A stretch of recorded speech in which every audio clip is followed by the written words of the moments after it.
Meanwhile, the Center for Disease Control saying pregnant women should avoid the Miami-Dade area, and mosquito control efforts there just aren't working as well as was hoped. But a biotech company called Oxitec is raising an army of genetically altered mosquitoes to fight the virus. Oxitec CEO Hadyn Parry joins us now. So let me get this straight.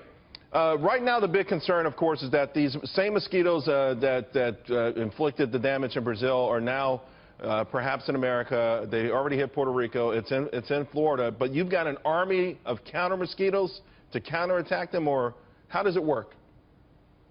Well, it works quite simply, really. I mean, these mosquitoes called Aedes aegypti are non-native to the US. They shouldn't be in the US. And they're astonishingly difficult to control with insecticides. They're in and around your home, very much an urban mosquito. And trying to control them with toxic chemicals is never really going to work, because up to half of the breeding sites of these mosquitoes are actually in and around your home.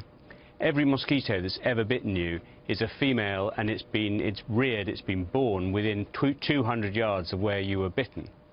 So what we're doing is using the mosquito against itself.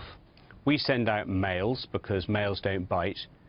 They mate with the females, and then the clever engineering we've done is that the offspring will then die.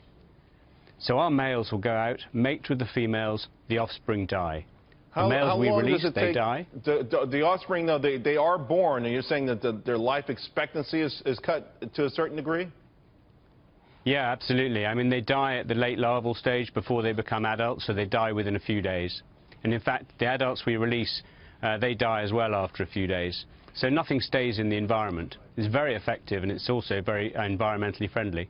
But there is a pushback from this, from a different sort of people who are concerned, and you are getting some public backlash about this idea, aren't you? Well, we're also getting a great deal of public support, to be fair.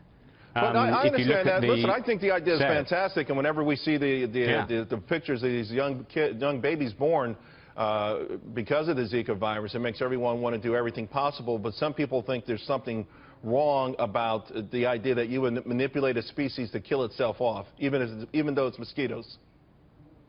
Well, that's why you have agencies like the Food and Drug Administration that have taken 5 years to evaluate our product in immense detail. So we use agencies like that. I mean, society uses the rigorous scientific evaluation to make sure that actually what we do is extremely safe. And in fact, the FDA have already produced a preliminary report saying there's no impact on the environment. How long before you have full approval and you can actually start to implement the program? Well, we're looking for full approval at the moment to go into a trial, and that could be any day now, really. We're waiting for the FDA to finalise their results, finalise their study. So that could be any day we get that opinion, but that relates to a trial.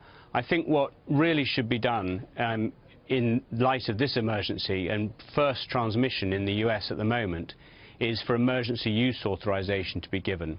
Because if we were an insecticide or a vaccine with the same results as we're showing now, then we would be pushed through very quickly. And I think that's the way we need to go. I think it's an impressive idea, and I'm glad you spent some time with us. And we'll check back with you. Of course, you'll let us know what the next step is, because this is scary stuff. And I agree, we better fight fire with fire. Appreciate it. Great idea, and we'll have you back real soon. Thank you.